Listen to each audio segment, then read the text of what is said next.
Okey, Assalamualaikum dan selamat pagi.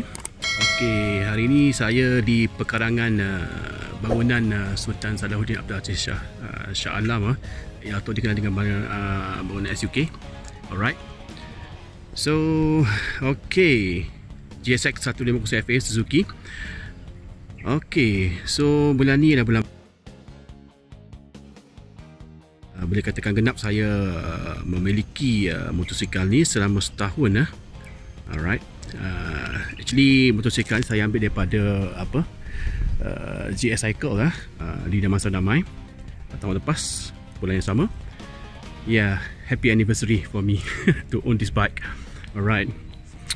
Okay, so saya kali ni nak bercerita sikit lah. Alright, pengalaman selama setahun memiliki jentera GSX 150FA ni, atau untuk Japan domestic model, lebih dikenali sebagai Bandit 1250F. Okay, so motosikal ni memang rare lah dekat Malaysia, sebab tak banyak Suzuki Malaysia bawa masuk model ni. Sebab pada permulaan dulu diorang plan untuk masuk sebagai motor untuk kegunaan polis trafik, tapi mungkin ada sertifikasi yang tidak menepati piawai mereka, so diorang cancelkan untuk tujuan itulah. Okey, alright. Ya, boleh katakan selama setahun memiliki motosikal ni, performa dia agak puas hati. Memang torque dia ataupun pick up dia memang kau-kau punya kan. Memang sesuai lah dengan karakter touring motorcycle kan. Dengan 104 Nm pada 3500 RPM, memang marvelous lah. Sebab untuk motosikal touring ni memang RPM rendah menjadi keutamaan, sebab kita bukan mementingkan kelajuan ataupun top speed semata-mata, dan kita lebih fokus pada untuk boost motosikal ni pada certain speed dengan penjibatan masa. Maksud kata untuk kita boost kepada speed yang tinggi tu, so kita tak perlu banyak masa sebab memang torque dia besar. Okey. Cuma bila Suzuki dah design untuk kelebihan torque di situ, dia terpaksa korbankan dia punya HP lah, horsepower. Memang motosikal ni kalau ikutkan standard kilang hanya lebih kurang 100 horsepower sahaja. Okey. Tapi sebelum ni saya ada install exhaust yang aftermarket, itu Akrapovic. Memang kalau kita pakai exhaust aftermarket tu, dia punya torque ataupun dia punya top speed tu, horsepower tu akan lebih sikit lah berbanding dengan exhaust standard ni. Sebab exhaust standard ni you tahulah dia punya untuk menepati piawaian Euro, terpaksa kita pasang catalytic converter. Lepas tu dalam exhaust ni terpaksa kita pasang juga dia punya macam untuk menepati Euro 4, maksudnya Euro 4 lah, tapi sekarang Euro 5 lah. Okay, so ini hanya stiker sajalah, tak ada main peranan pun, cuma nampak cantik saja saya tampal kat situ. Alright. Ya, memang berpuas hati untuk sebuah motosikal touring. Sebab motosikal ni dia tak juga pada tak jatuh pada touring semata-mata, sebab dia memang sporty kan, sporty dengan fairing macam ni kan. Kerana sporty macam ni lah Suzuki untuk export model dia tak pakai nama Bandit, sebab Bandit tu lebih kepada model naked Suzuki.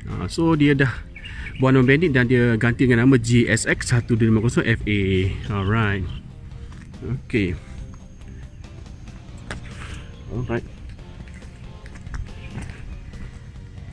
Memang terbaik motosikal ni. Di samping memiliki SG6 tu untuk kegunaan harian, so untuk long distance touring, motor ni memang terbaik. Alright. Okay.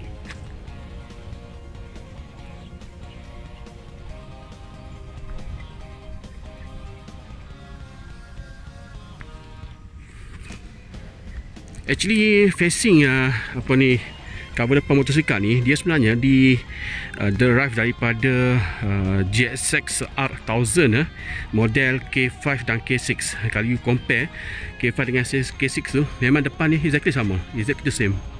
Dia punya headlamp, dia punya apa nama tu yang apa lubang angin tu kan, bawah memang exactly the same. Alright. Okey, lagi cerita menarik pasal motosikal ni ya. Dia punya saya pada top yang tinggi tu, dia untuk cruising memang best. Bila macam kita nak maintain pada high speed cruising itu, contoh macam 180, 200 ke apa, memang tak ada masalah. Sebab memang stable dengan kurang vibration. Mungkin sebab sisi yang besar kan, memang the best lah. Memang dia punya apa kegaran kurang, jadi kita memang rasa selesa masa kita bawa motor tu. Lepas tu dengan dia punya apa ni, fairing macam ni kan, so dia memang motor dia potong angin lah. Dia tak adalah rasa macam apa kita bawa motor naked kan, memang direct angin terjah tubuh kita tu. So memang fairing macam ni, memang dia betul-betul orang kata apa, solid dynamic lah. Memang dia akan blow angin tu keluar, jadi kita tak rasa penat bila kita long distance motor ni. Okay, alright, itu antara benda yang bagus lah. Lepas tu dia punya brake lah, brake sini dia memang ABS lah kan, memang terbaik lah untuk braking depan dan belakang. Alright. Yes, belakang juga pun ABS. Alright.